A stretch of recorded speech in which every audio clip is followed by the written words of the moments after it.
First, I'll give you a quick overview of what the session is going to look like. So in a moment, I will introduce some of our great student leaders who will be helpful resources for you, followed by a great campus resource for tonight's topic of creating a summer study plan.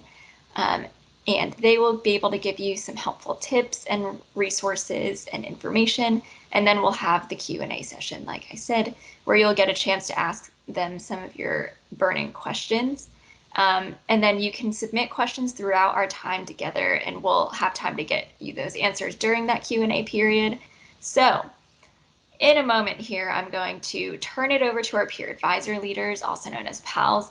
But before I do, let me tell you a little bit more about them. So part of New Student Connections, PALs are a team of student leaders that are here to help you during your time at USF by giving you some individualized support and connecting you to resources on campus. So each week, these virtual chats will be hosted by two different PALs, so y'all will have a chance to connect with some of the great student leaders interested in helping you as new and current BULLs. So the PALs joining us here tonight are Sabava and Rhea. So take it away, y'all.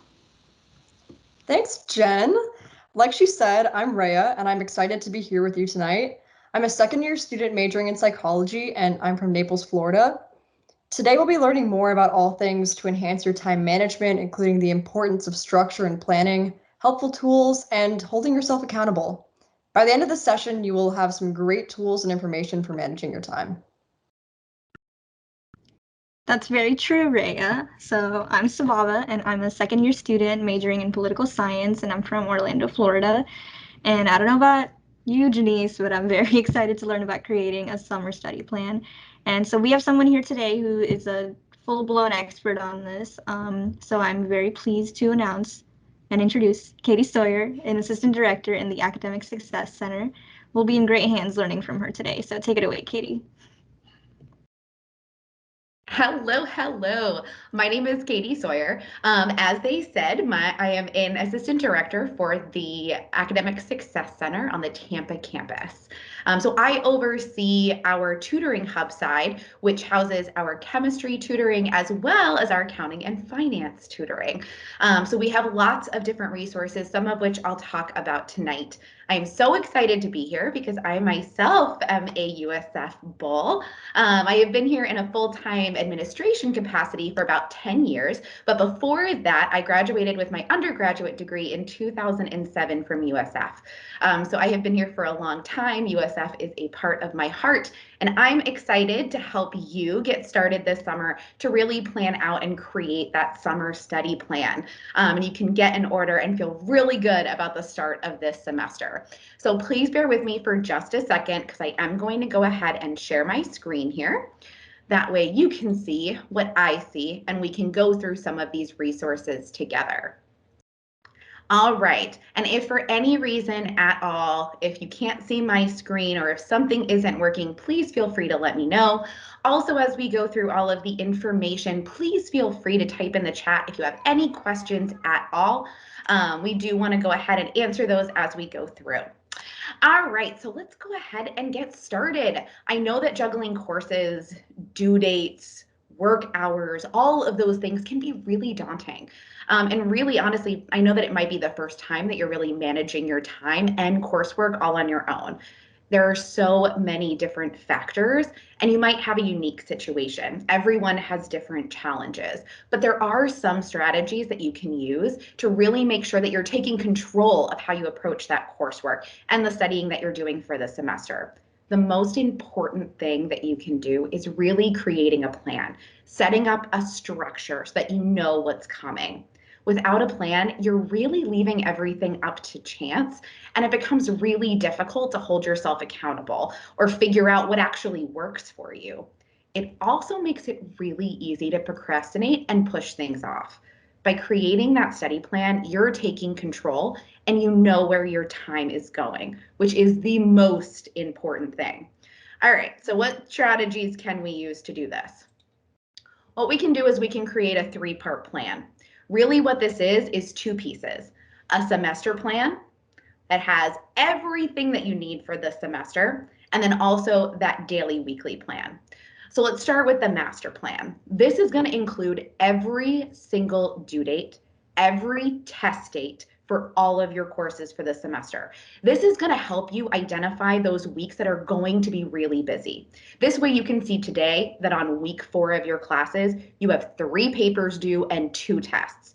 You want to know today rather than getting to that Sunday night before the week starts and then going in and realize that you have so many things at one time.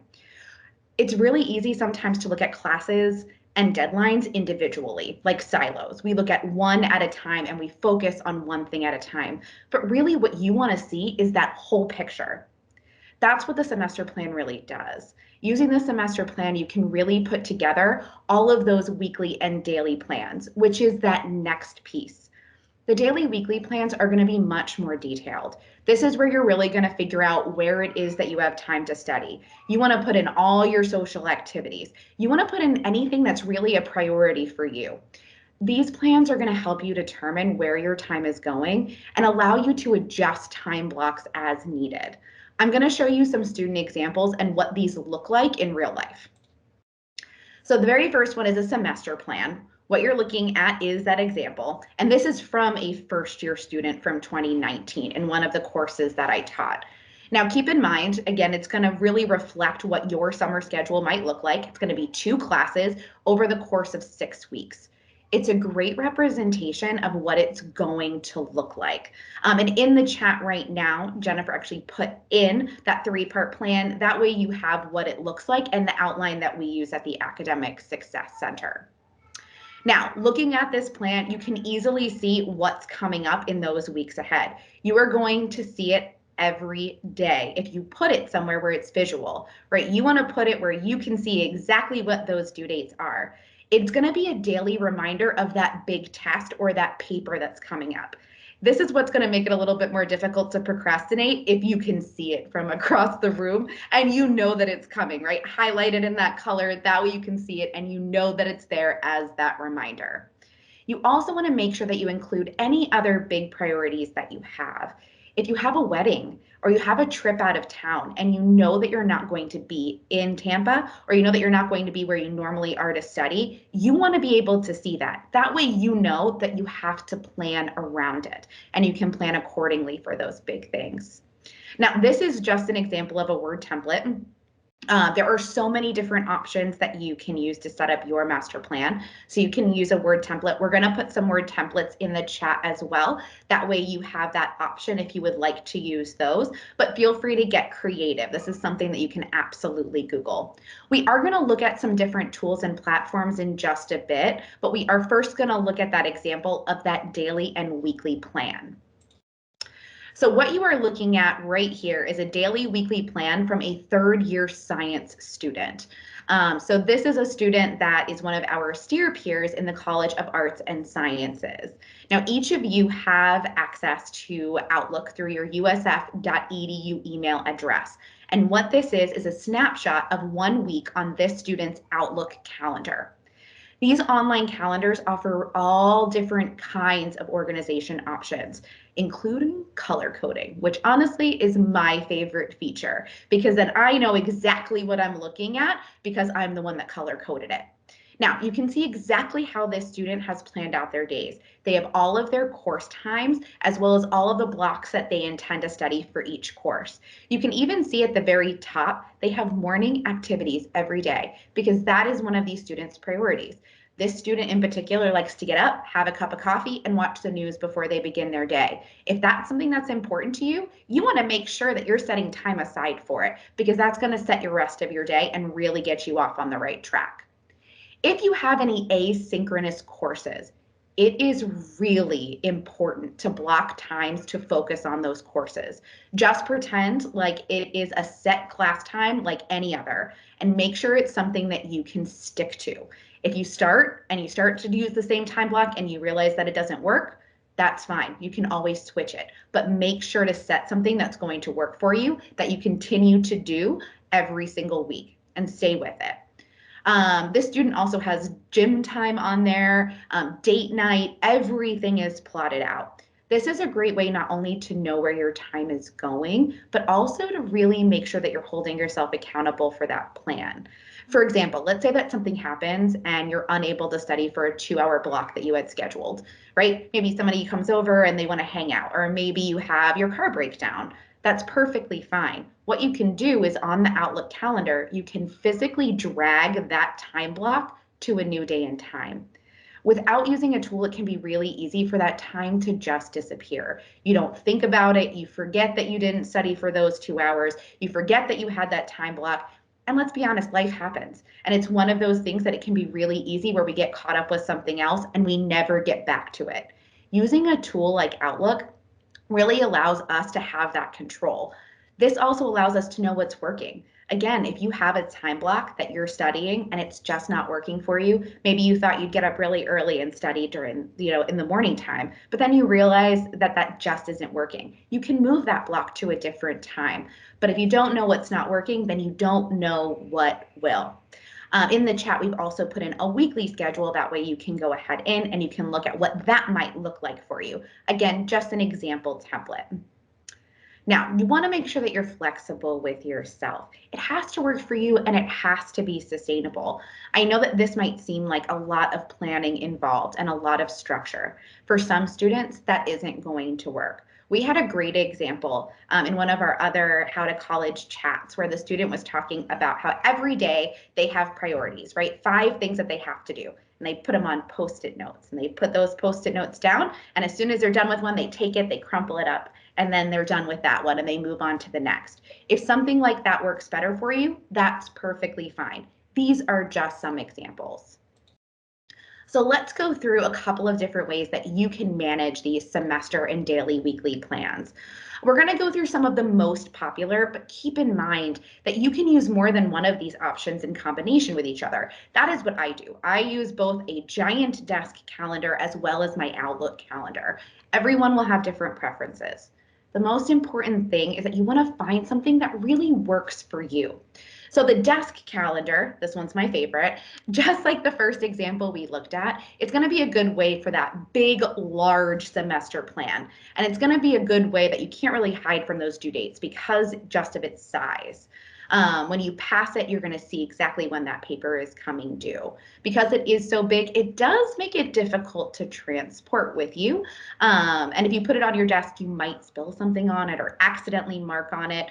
But it is big, it is visual, it is large, and it is a great option to help keep you accountable. Planners have both monthly calendars and weekly. So they really are the best of both worlds.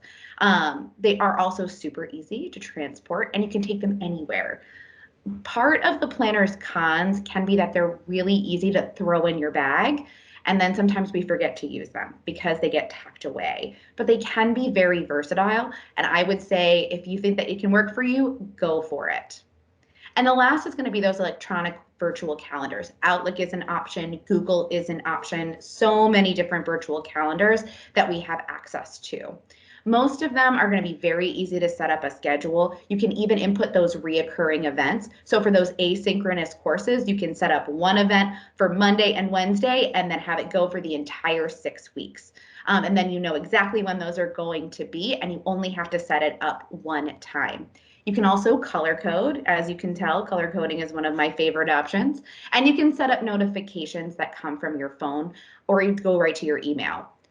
That being said, I do want to mention that we can get notification fatigue, right? Where we get so many different messages that we stop seeing any of them at all. So just make sure that if you're going to stay on top of organizing your calendar and keep up with those notifications, that you limit how many notifications you get so that one of them does not get lost. Again, kind of setting up those priorities and seeing exactly what you need to see and when you need to see it.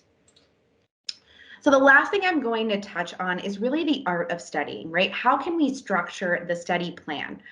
It is something that every student's familiar with, but one of the common questions or frustrations that we hear from students is how to make the most of that study session. If I know I'm going to sit down for 2 hours, how do I do it?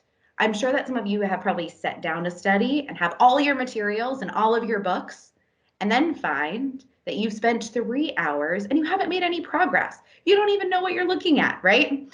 It can be really frustrating spending all of that time and then suddenly feel like you're getting nowhere. We're going to help find a better way. And that is through the method that you see on the screen right now. It's called an intense study session. And it's one of the strategies that we find to be the most effective in really structuring study. Basically, what it does is it breaks your time into different intervals. So you're going to spend 2 to 5 minutes to set a goal. What are you going to accomplish? It's very important and it should be very specific and measurable. For example, I'm going to outline the most important key points in chapter 1. It's very specific. You know at the end of the time block if it was accomplished. The next block, 30 to 40 minutes. What are you actively doing? Learning is not a spectator sport. You have to engage in the material. You have to be doing something with it. We can look, if you want to look at some of the strategies with that, I'm going to give you some resources at the end, including our study skills mentors that can really walk you through some of those more involved study strategies specifically. Then 10 minutes, you're going to walk away, right? You're going to leave the material. You're going to leave whatever it is that you're actively doing, but you got to step away. It can be challenging, but it's so incredibly important. Then for 10 minutes, you're going to come back and you're going to review. You want to review the material you just went over, and using our same example, are you able to explain the important key points in chapter 1? If you can, great. Your session was successful and you can start that process again or move on to another class. If not, it's perfectly okay. That's not a bad thing. What it means is that you need to try a new strategy. That active engagement piece, whatever it is that you did the first time, didn't work, which is okay. It just means that you got to try something new. This is what intense study sessions so effective, right? Rather than spending 4 hours and making no progress, after this 1 hour, you know that you need a new strategy. We also can get fatigued looking at the same material for such a long period of time.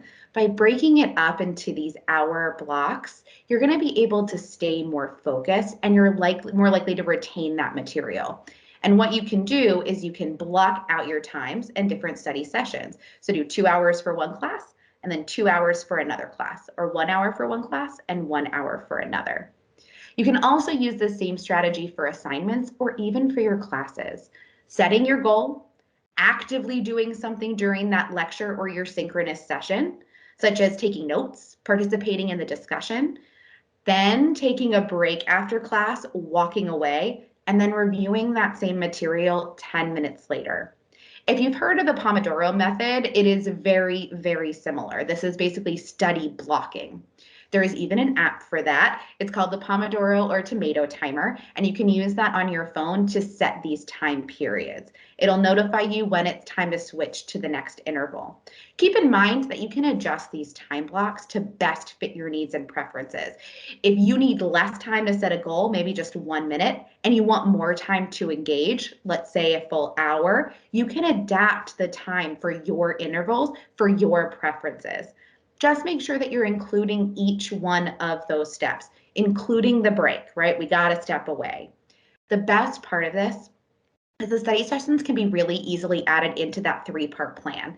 And if something does come up and you're not able to study, again, you can move that time block. And this is going to make sure that you're dedicating that time to your courses and that you're working to figure out exactly what's going to work for you, how it's going to work for you, and when it is that you're going to do it. Again, it's really just going back to make sure that you're holding yourself accountable. All right, I am going to stop presenting here. Now, all of these strategies that we talked about, I do want to let you know that you are not alone. One, you have resources in the other students in your class. Reach out to them, figure out what's working for them, and see if you can use that. Also in the Academic Success Center, we do have study skills mentors that can work with you one-on-one with anything that's non-content related. So all these 3-part plans, your master plan, help with reading strategies, memory strategies, all of those different options. You can make an appointment with them by going to our main ASC website. We just put the link in the chat. So if you go there, you can make an appointment and you can meet with one of them.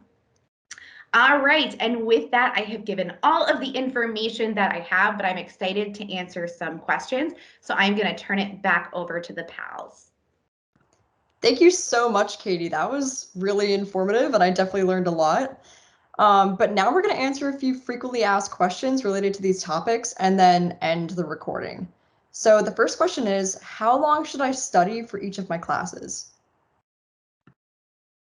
And that is probably the hardest question to answer, and one that I get very frequently. It is a really hard question, and I know that I wish that there was a magic answer to say this is exactly how many hours you need for each and every course.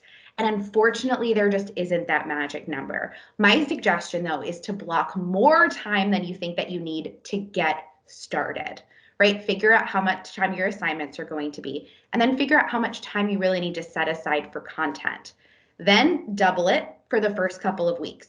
If it's too much and you don't need that much time, go ahead and start to strip some of that time away. But you might find that that time is sufficient, or you might even find that you need to add more. But that's a good way to at least get started. That was a great answer, Katie. I also agree that like time blocks are so useful when you like don't know how much time you should study for, and that has definitely come in handy for me personally. So our next question is, why is it necessary to make a study plan for courses? I think the most important reason to make a study plan is so that we don't get to the point where everything starts to build up and we didn't realize it. The worst thing is getting to the middle of the semester and all of a sudden we start to snowball, right? Where one assignment's due, then another assignment is due, then another assignment, and we feel like we can't catch up, right? We're always trying to run a little bit faster. If you create a plan early in the semester, you know exactly what's going to be due, you know exactly what's coming up, and you are never surprised. So this last question is something that I know I definitely struggle with, but how can I make sure I stay focused while studying? Whew, that is another tough one. This one is one where we have to be as brutally honest with ourselves as possible. And I would say really focus on your space. Focus on what is going on around you and how can you minimize those distractions, right? If we're looking at a 1 hour intense study session, we have to make that hour count. So we have to make sure that we have everything else put away, right? We have to make sure that we have all of those apps on our computer turned off, that we are in a space where we're going to limit the distractions around us, and that our entire attention is going to be focused just on that course and what we're doing. Right? You're going to be actively engaged. And if you're going to be actively engaged, you can't have your attention being pulled in other directions. If you find that you are being pulled in other places, again, we know that's a great thing because we're learning that it doesn't work for us and we can just find a new space. Thank you for answering all of those questions, Katie. That last one definitely helped. But before we stop the recording, do you have any final key points that you wanted to reiterate? I think the most important thing is to be flexible with yourself. Really make sure that whatever it is that you're doing, that you're trying. Everything that you find that doesn't work, even though it can be frustrating, is another step closer to figuring out what really does work. And you are not alone. You have other students in your course, you have pals, you have study skill mentors. Reach out to others. Figure out what resources are available and figure out how you can make them work for you to create what that plan looks like. Summer B is such a good time to really get a good system established. So once the fall comes, you are ready to rock.